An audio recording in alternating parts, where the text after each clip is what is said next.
Get ready, you little lions. It's time for the Lion King. The hot African sun rose on an amazing sight. Giraffes, zebras, elephants, and animals of all kinds were gathered at Pride Rock. This was an important day. King Mufasa and Queen Sarabi watched as Rafiki, the wise baboon, presented their newborn son to the kingdom. The animals cheered and bowed before Prince Simba. But one family member didn't attend the celebration, Mufasa's brother, Scar. Scar was angry that he was no longer next in line to be king. Mufasa and his assistant, Zazu, went to ask Scar why he had missed the presentation of Simba. "Oh, it must have slipped my mind," Scar sneered, and he walked away. Simba grew into a playful, curious cub. Early one morning, Mufasa brought Simba to the top of Pride Rock. "Everything that the light touches is our kingdom," he told his son. "One day the sun will set on my time here and will rise with you as the new king." "Wow!" cried Simba. "But what about that shadowy place?" "You must never go across the border, Simba," said Mufasa sternly. "But I thought a king can do whatever he wants," said Simba. Mufasa explained, There's more to being king than getting your way all the time. You need to respect all creatures. We are all connected in the great circle of life." Simba tried to listen, but he was busy chasing grasshoppers and practicing his pounce. Just then, Zazu arrived with important news. Hyenas had crossed into the Pride lands. Mufasa ordered Zazu to take Simba home and ran off to battle the hyenas. "I never get to go anywhere," Simba complained. Back at home, Simba went to see his Uncle Scar. "My dad just showed me the whole kingdom," the cub bragged, "and I'm gonna ruin it all." "Did he show you that place beyond the border?" asked Scar slyly. "Only the bravest lions would dare go to an elephant graveyard." Simba didn't see his uncle's evil trap. He decided to show his father what a brave cub he could be. Simba set out to find his best friend Nala. She was lying with their mothers on a rock nearby. "Mom, can Nala and I go to this great place near the water hole?" Simba fibbed. "As long as Zazu goes with you," answered Sarabi. "We've got to ditch Zazu," Simba whispered to Nala. "We're really going to an elephant graveyard." Simba and Nala laughed as they ran in and out of animal herds to escape Zazu. "We lost him!" cried Nala. Together they played, tumbling and rolling. With a thump, they landed next to a huge elephant skull. Zazu caught up with them, but he was too late. Banzi, Shenzi, and Ed, 3 drooling hyenas with sharp teeth, surrounded them. The hyenas grabbed Zazu first. "Why don't you pick on someone your own size?" shouted Simba. Then one tried to catch Nala, but Simba swiped his claws across the hyena's cheek. Suddenly, a tremendous roar shook the ground. It was Mufasa. His giant paw struck one of the hyenas as he growled, "If you ever come near my son again." The hyenas ran away before he could finish. Mufasa scolded his son on the way home. "You disobeyed me, Simba." "I was just trying to be brave, Dad, just like you," said Simba softly. "Being brave doesn't mean you go looking for trouble," replied Mufasa. Then Mufasa told Simba how the kings of the past looked down on them from the stars above. "They will always be there to guide you, and so will I." Scar was angry when the hyenas told him that Simba had escaped, but he quickly came up with a new plan to get rid of Simba and his father. "I will be king," he cried. The next day, Scar found Simba. "Your father has a surprise for you," he said. Scar led Simba down a steep gorge and told him to wait there. Then Scar signaled the hyenas to frighten a herd of wildebeests. The panicked animals stampeded right towards Simba. Hearing the thunder of hooves, Mufasa looked into the gorge and saw his son. He leaped down and saved Simba's life. Simba was safe, but Mufasa was still in danger. As he tried to climb away from the stampede, the rocks crumbled beneath him. Struggling up the cliff, Mufasa saw Scar. "Brother, help me," he cried.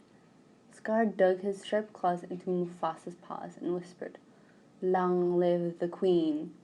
Then he let Mufasa go, and he disappeared beneath the herd below. Simba had seen only that his father had fallen.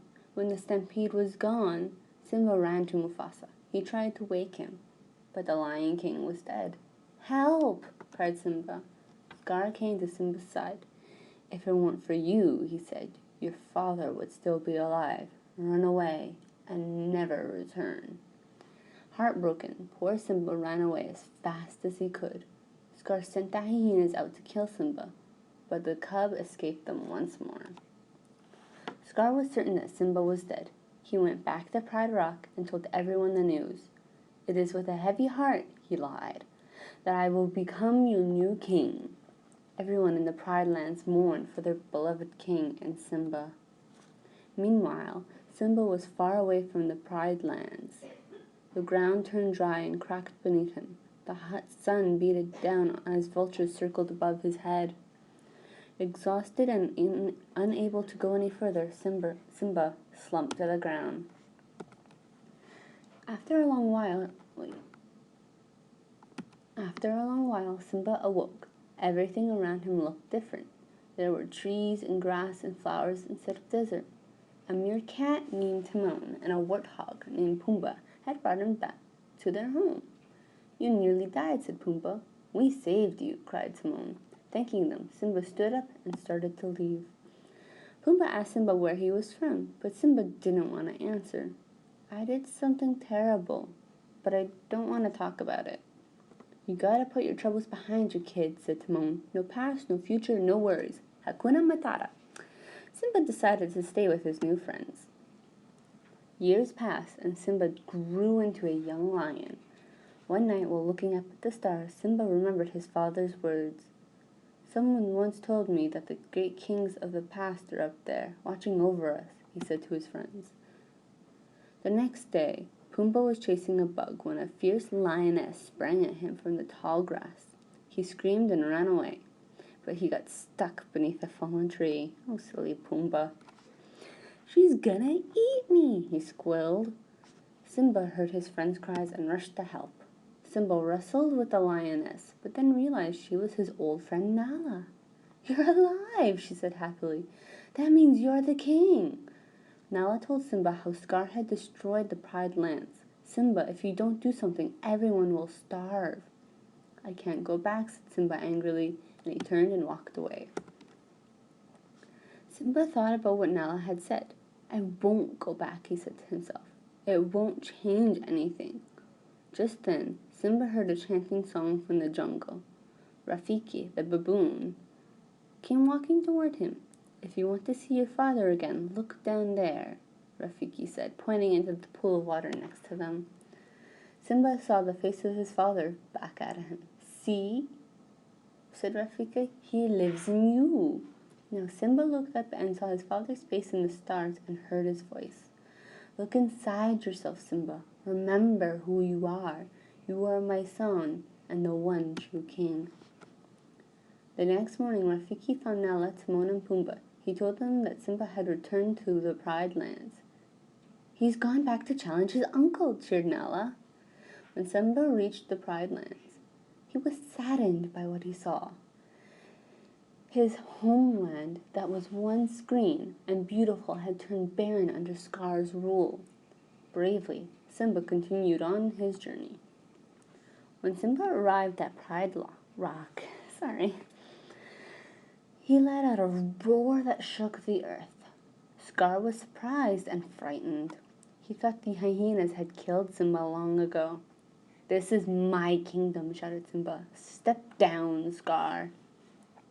Scar ordered his hyenas to attack. They surrounded Simba and drove him to the edge of a cliff. Simba grabbed onto the rocks with his claws as Scar stood above him. That's just the way your father looked before I killed him, snarled Scar. Then Simba realized that it had been Scar who killed his father. With new strength, Simba lunged onto the rock and attacked. At that moment, Nala, Timon, and Pumbaa arrived, and a battle broke out on Pride Rock. This time, Simba trapped Scar at the steep edge of Pride Rock. Sparing his life, he ordered his uncle to run away and never return. Scar pretended to leave, but then turned and lunged at Simba. Simba swiped his great claw and Scar fell to his death in the gorge below. Simba took his rightful place as the Lion King, and once again the land flourished. Soon all the animals gathered at Pride Rock to celebrate the birth of Simba and Nala's cub. The circle of life would continue. The end. I love the Lion King.